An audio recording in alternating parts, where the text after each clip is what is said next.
4. Death is an advisor. Wednesday, January 25th, 1961. Would you teach me someday about peyote? I asked. He didn't answer, and as he had done before, simply looked at me as if I were crazy. I had mentioned the topic to him in casual conversation various times already, and every time he frowned and shook his head. It wasn't an affirmative or a negative gesture. It was rather a gesture of despair and disbelief. He stood up abruptly. We'd been sitting on the ground in front of his house. An almost imperceptible shake of his head was the invitation to follow him. We went into the desert chaparral in a southerly direction. He mentioned repeatedly as we walked that I had to be aware of the uselessness of my self-importance and of my personal history. "Your friends," he said, turning to me abruptly. "Those who have known you for a long time, you must leave them quickly." I thought he was crazy, and his insistence was idiotic, but I didn't say anything. He peered at me and began to laugh. After a long hike, we came to a halt. I was about to sit down to rest, but he told me to go some 20 yards away and talk to a batch of plants in a loud and clear voice. I felt ill at ease and apprehensive.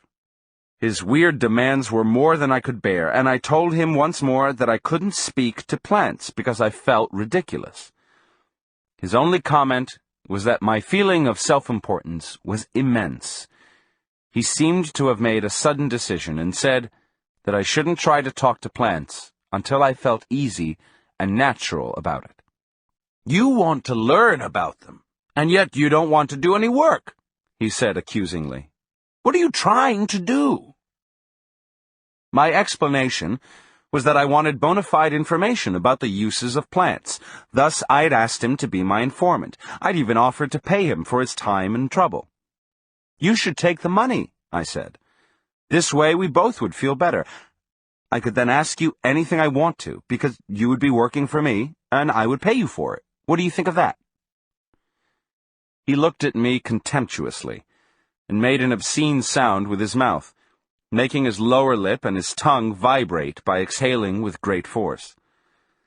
"That's what I think of it," he said, and laughed hysterically at the look of utmost surprise that I must have had on my face. It was obvious to me that he wasn't a man I could easily contend with. In spite of his age, he was ebullient and unbelievably strong. I had had the idea that, being so old, he could have been the perfect informant for me. Old people, I had been led to believe, made the best informants because they were too feeble to do anything else except talk. Don Juan, on the other hand, was a miserable subject. I felt he was unmanageable and dangerous. The friend who had introduced us was right. He was an eccentric old Indian, and although he wasn't plastered out of his mind most of the time, as my friend had told me, he was worse yet. He was crazy. I again felt the terrible doubt and apprehension I had experienced before. I thought I had overcome that. In fact, I had had no trouble at all convincing myself that I wanted to visit him again.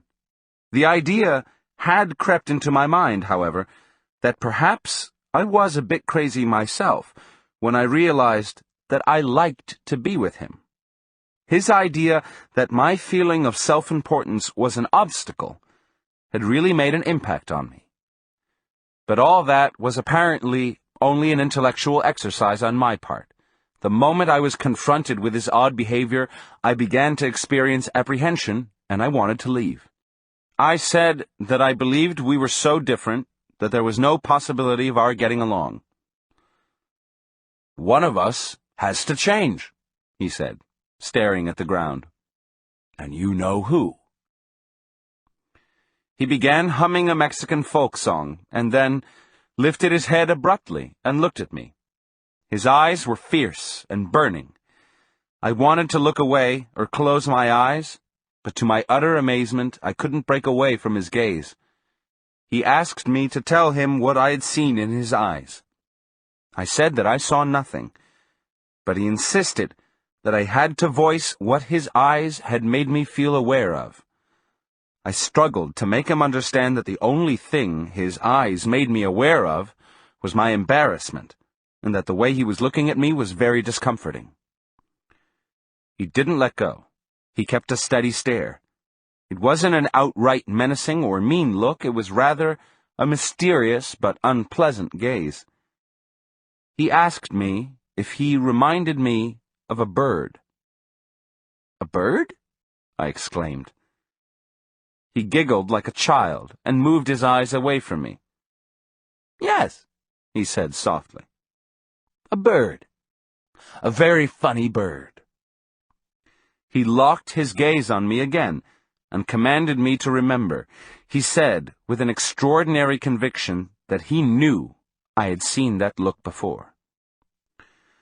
My feelings of the moment were that the old man provoked me, against my honest desire, every time he opened his mouth. I stared back at him in obvious defiance.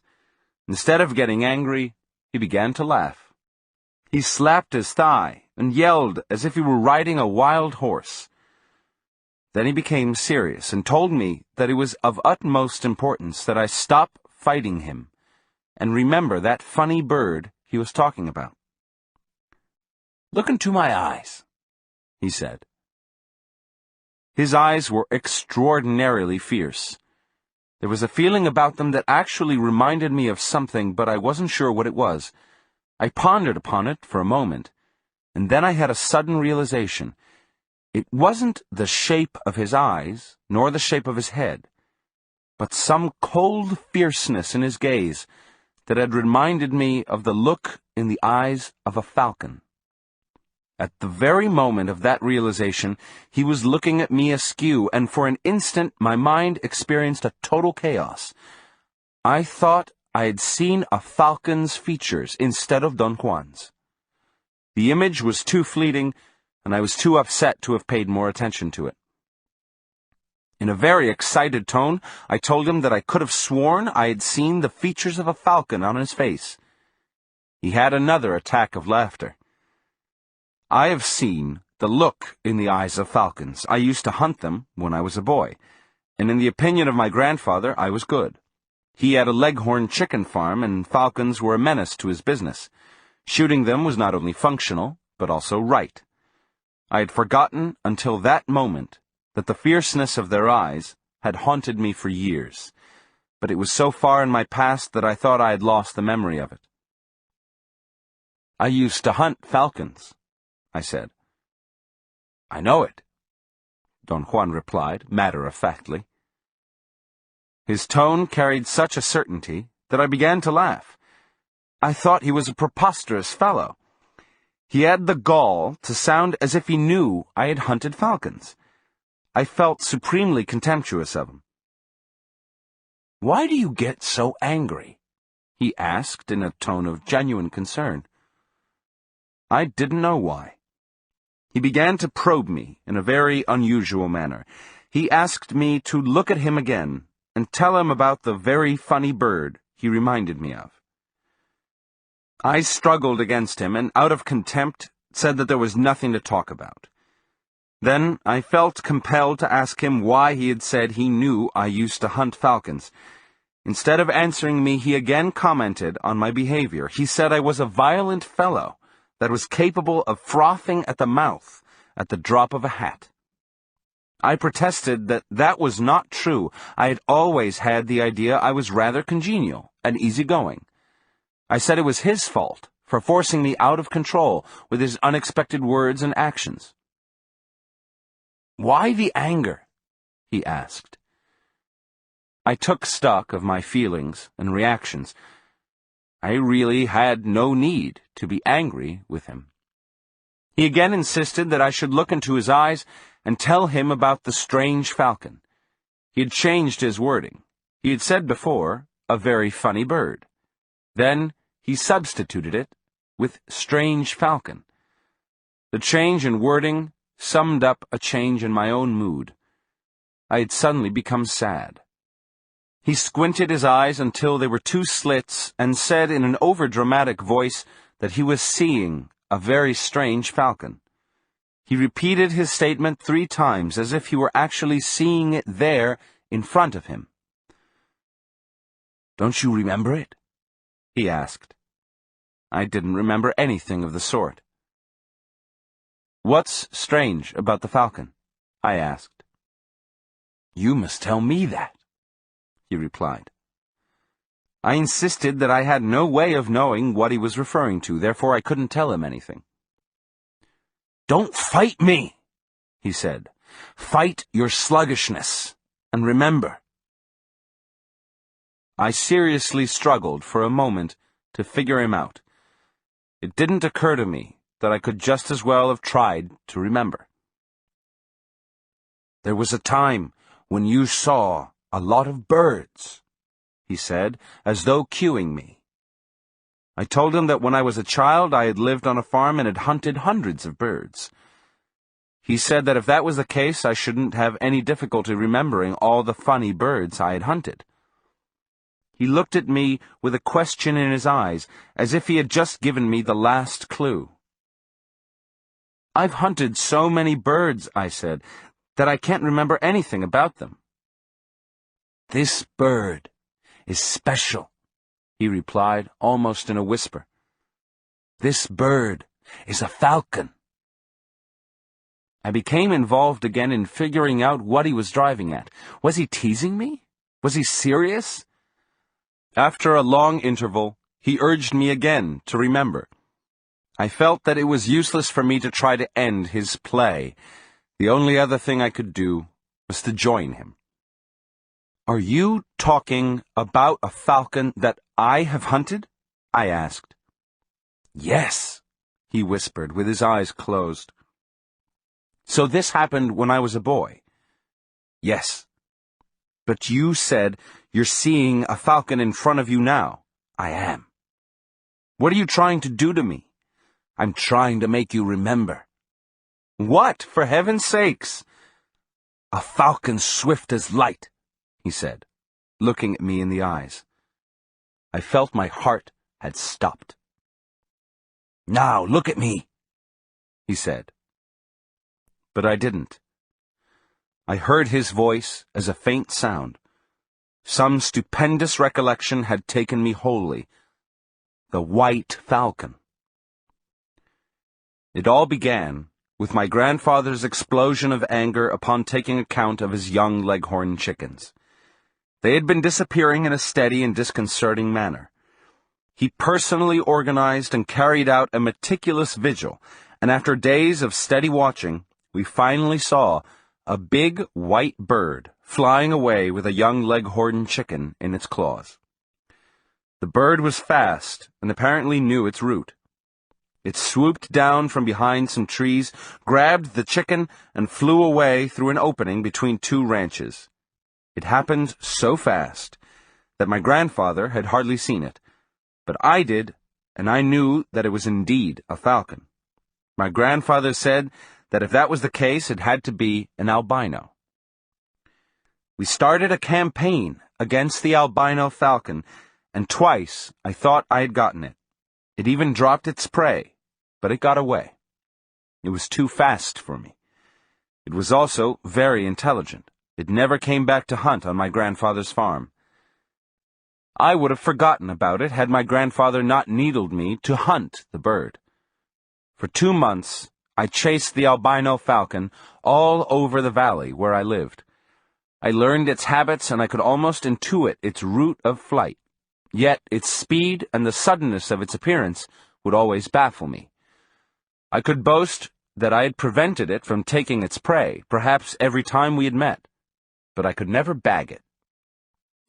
In the 2 months that I carried on the strange war against the albino falcon, I came close to it only once. I had been chasing it all day, and I was tired. I'd sat down to rest and fell asleep under a tall eucalyptus tree. The sudden cry of a falcon woke me up. I opened my eyes without making any other movement, and I saw a whitish bird perched in the highest branches of the eucalyptus tree. It was the albino falcon. The chase was over. It was going to be a difficult shot. I was lying on my back, and the bird had its back turned to me. There was a sudden gust of wind, and I used it to muffle the noise of lifting my .22 long rifle to take aim. I wanted to wait until the bird had turned or until it had begun to fly, so I wouldn't miss it. But the albino bird remained motionless. In order to take a better shot, I would have needed to move, and the falcon was too fast for that. I thought that my best alternative was to wait. And I did. A long, interminable time. Perhaps what affected me was the long wait, or perhaps it was the loneliness of the spot where the bird and I were. I suddenly felt a chill up my spine, and in an unprecedented action I stood up and left. I didn't even look to see if the bird had flown away. I never attached any significance to my final act with the albino falcon. However, it was terribly strange that I didn't shoot it. I had shot dozens of falcons before. On the farm where I grew up, shooting birds or hunting any kind of animal was a matter of course. Don Juan listened attentively as I told him the story of the albino falcon. "How did you know about the white falcon?" I asked when I had finished. "I saw it," he replied. "Where?" "Right here, in front of you." I wasn't in an argumentative mood anymore. "What does all this mean?" I asked.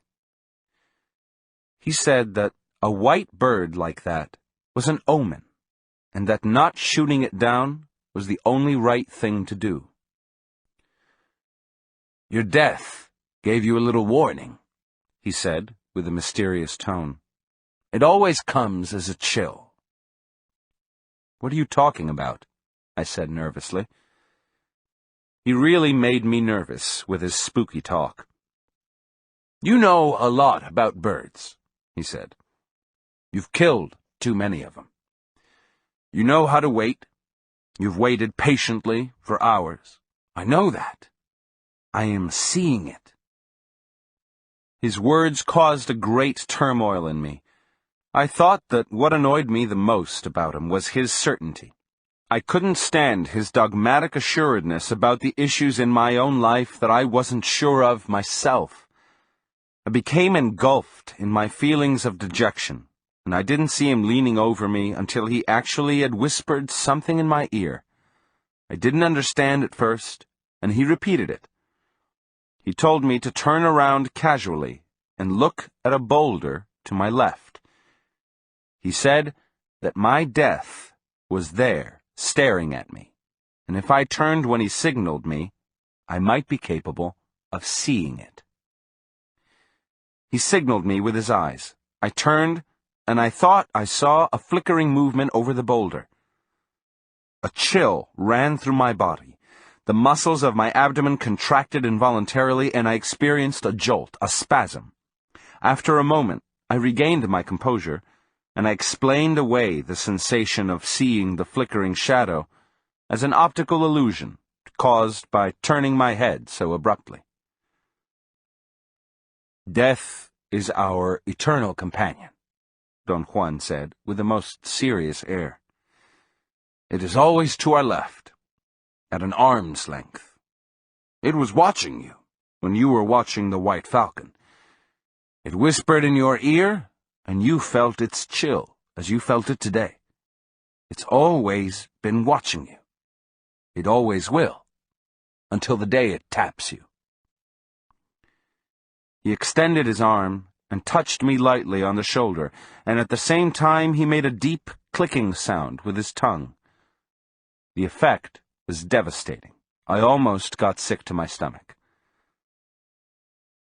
"You're the boy who stalked a game and waited patiently as death waits. You know very well that death is to our left, the same way you were to the left of the white falcon." His words had the strange power to plunge me into an unwarranted terror. My only defense was my compulsion to commit to writing everything he said.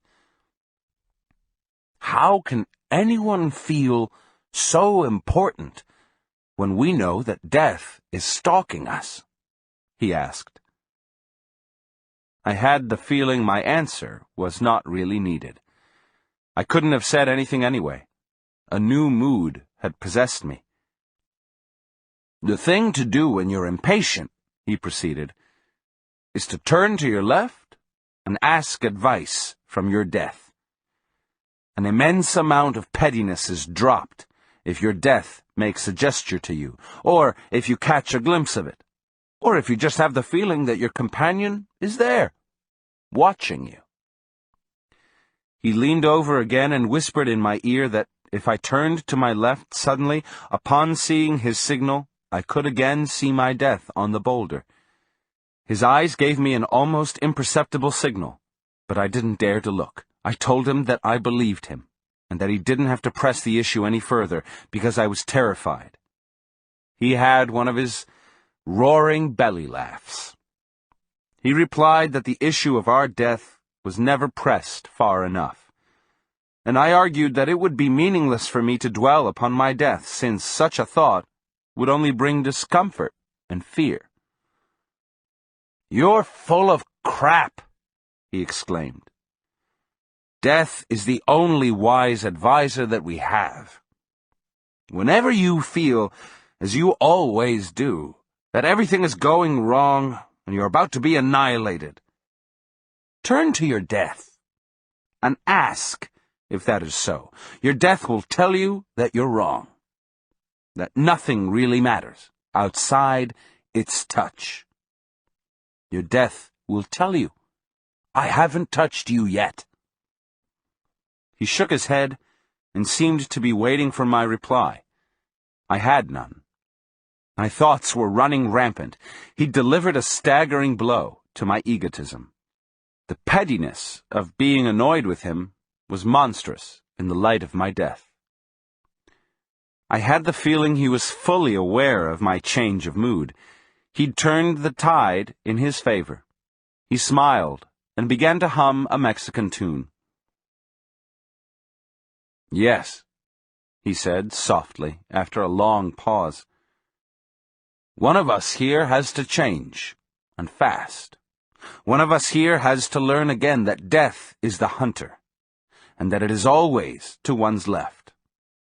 One of us here has to ask death's advice, and drop the cursed pettiness that belongs to men that live their lives as if death will never tap them." We remained quiet for more than an hour. Then we started walking again. We meandered in the desert chaparral for hours. I didn't ask him if there was any purpose to it. It didn't matter. Somehow he'd made me recapture an old feeling, something I'd quite forgotten. The sheer joy of just moving around without attaching any intellectual purpose to it. I wanted him to let me catch a glimpse of whatever I'd seen on the boulder. "Let me see that shadow again," I said. "You mean your death, don't you?" he replied with a touch of irony in his voice. For a moment, I felt reluctant to voice it. "Yes," I finally said, "let me see my death once again." "Not now," he said. "You're too solid." "I beg your pardon?" He began to laugh, and for some unknown reason, his laughter was no longer offensive and insidious as it had been in the past. I didn't think that it was different from the point of view of its pitch, or its loudness, or the spirit of it. The new element was my mood. In view of my impending death, my fears and annoyance were nonsense. "Let me talk to plants, then," I said. He roared with laughter. "You're too good now," he said, still laughing. "You go from one extreme to the other. Be still. There's no need to talk to plants unless you want to know their secrets, and for that you need the most unbending intent. So save your good wishes. There's no need to see your death either. It's sufficient that you feel its presence around you."